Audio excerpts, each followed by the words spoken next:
कमाल की बात कही है कि लालच आपको कभी जिंदगी में संतुष्ट नहीं होने देगा। अगर आपके मन में लालच है तो आप जिंदगी में ना कभी संतुष्ट होंगे ना कभी खुश रहेंगे। हाय गाइस, मेरा नाम पीयूष है और मेरे चैनल एजुकेशन विद मोटिवेशन में आप लोगों का फिर से एक बार बहुत बहुत स्वागत है। हर रोज की तरह फिर से एक बहुत ही अच्छी कहानी मैं आप लोगों के लिए लेके आया हूँ। इस कहानी को भी आप लोग लास्ट तक सुनिएगा और बताइएगा कहानी आपको कैसी लगी। लेकिन उससे पहले जो लोग मेरे चैनल पे नए हैं वो प्लीज मेरे चैनल को सब्सक्राइब कर लीजिए, बेल आइकन को प्रेस कर लीजिए, जिससे YouTube पे मैं जब भी कोई अपनी नई वीडियो अपलोड करूं तो उसकी नोटिफिकेशन आपको मिलती रहे। और हाँ, एक चीज और मैं बता दूं कि आप मुझे सोशल मीडिया प्लेटफॉर्म पे भी फॉलो कर सकते हैं। लिंक मैंने डिस्क्रिप्शन में दे दिया है जो कि नीचे है। तो आइए कहानी शुरू करते हैं। आज की जो कहानी है वो लालच पे बेस्ड है। बहुत ही अच्छी कहानी है। एक बार एक लड़का अपने पापा के साथ मॉल में जाने की जिद करता है।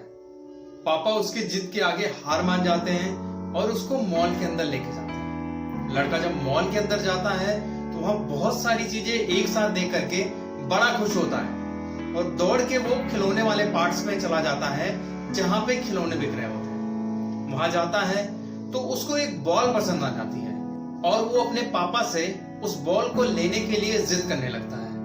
उसके पापा बोलते हैं चलो कोई बात नहीं, बॉल ही है, 10-20 रुपए का होगा, और उसको बोल देते हैं कि ठीक है तुम बॉल ले लो, मैं इसे परचेज कर लूंगा। लड़का बड़ा खुश होता है, वो बॉल को लेकर के उस मॉल के अंदर इधर उधर घूमने लगता है।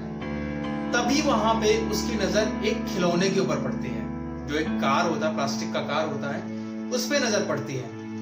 वो दौड़ के जाता है, फिर बॉल को वापस रख देता है और जो खिलौना उसको कार दिखता है उस कार को वो उठा लेता है और फिर वो दौड़ के अपने पापा के पास जाता है और पापा से कहता है कि पापा वो मैं बॉल नहीं लूंगा, मुझे ये कार पसंद है, आप प्लीज मेरे लिए ये कार खरीद दीजिए। वो अपने पापा से बहुत रिक्वेस्ट करने लगता है। उसके पापा भी बच्चे के जिद के आगे झुक जाते हैं और उसके लिए बोल देते हैं कि चलो ठीक है कोई बात नहीं, तो बॉल को रहने दो और इस कार को परचेज कर लेंगे। उसके बाद उसके पापा फिर शॉपिंग में लग जाते हैं और वो लड़का उस कार को लेकर के इधर उधर फिर घूमने लगता है।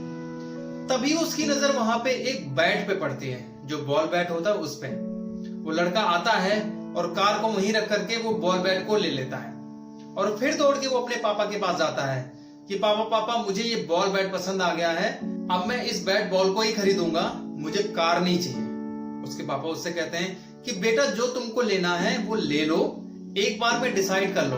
लड़का बोलता है कि पापा मुझे ये डिसाइड हो गया है कि ये बैट बॉल ही मैं लूंगा।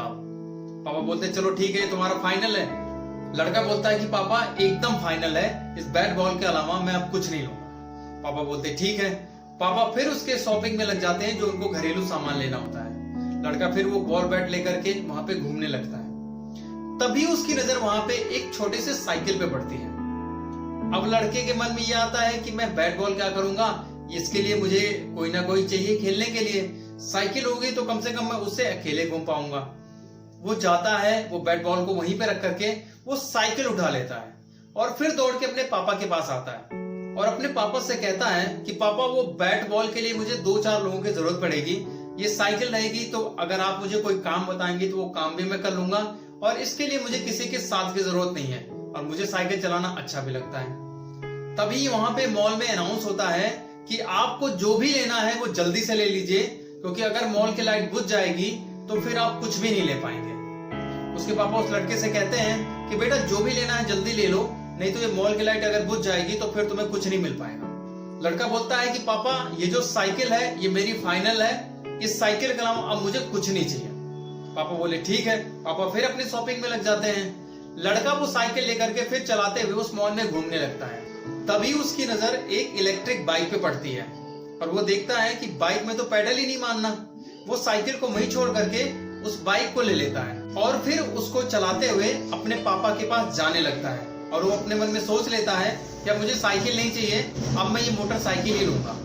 तभी मॉल में दोबारा से अनाउंसमेंट होता है कि 2 मिनट के अंदर सारी लाइटें बंद कर दी जाएंगी। अगर आप लाइट बंद करने से पहले कुछ खरीद लिए तो खरीद लेंगे, अदरवाइज आपको कुछ मॉल से बाहर ले जाने नहीं दिया जाएगा। लड़का जल्दी जल्दी मोटरसाइकिल चलाते हुए अपने पापा के पास पहुंचता है और कहता है कि पापा ये मोटरसाइकिल मुझे लेनी है, अब मुझे कुछ भी नहीं लेना, बस ये मोटरसाइकिल लेनी है।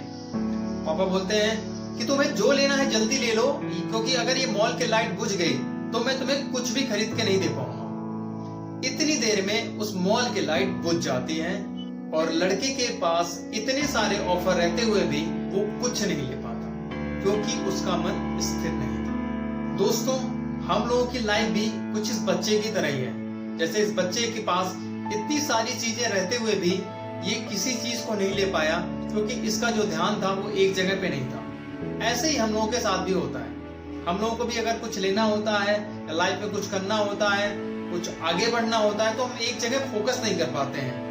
थोड़ा सा हमने ये काम किया, उसके बाद हमें किसी ने बता दिया तो हम किसी और काम पे लग जाते हैं। फिर उसमें से किसी ने कुछ मिसगाइड कर दिया तो हम अगले काम पे लग जाते हैं। हम किसी भी काम को आगे कंटिन्यू नहीं कर पाते हैं, जिसकी वजह से हमारा ही लॉस हो जाता है। तो अगर आपको कोई काम करना है, अगर आपको कोई बिजनेस करना है, आपको कोई जॉब करनी है, तो उसको कंटिन्यू करिए। जब तक आप उसको कंटिन्यू नहीं करेंगे तब तक आपको उसके प्रॉफिट और लॉस का पता नहीं चल पाएगा। कोई चीज कंटिन्यू करने के बाद ही उसका रिजल्ट आता है। हम लोग क्या करते हैं कि बीच में ही एक आइडिया लगा लेते हैं कि इसका रिजल्ट खराब आएगा, जबकि रिजल्ट कुछ भी हो सकता है। वो तो आपकी मेहनत पे डिपेंड करेगा।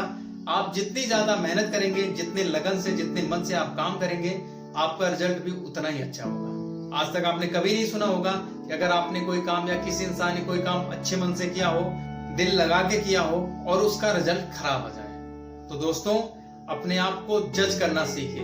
अगर आप कोई काम स्टार्ट कर रहे हैं तो कोशिश करिए उसको खत्म करिए। अगर कुछ नहीं मिला तो कम से कम आपको तजुर्बा तो मिलेगा। तो गाइस, कहानी कैसी लगी? आई होप आपको अच्छी लगी होगी। अगर अच्छी लगी होगी तो कमेंट सेक्शन में जरूर बताइएगा। तो फिर आप में भी है अगर ये बात, तो सुनते रहिए हर रोज एक नई कहानी पीयूष के साथ, क्योंकि कहानियां कभी भूलती नहीं है। हंसते रहिए, मुस्कुराते रहिए। मिलते हैं एक नई कहानी में। तब तक अपना ख्याल रखिए।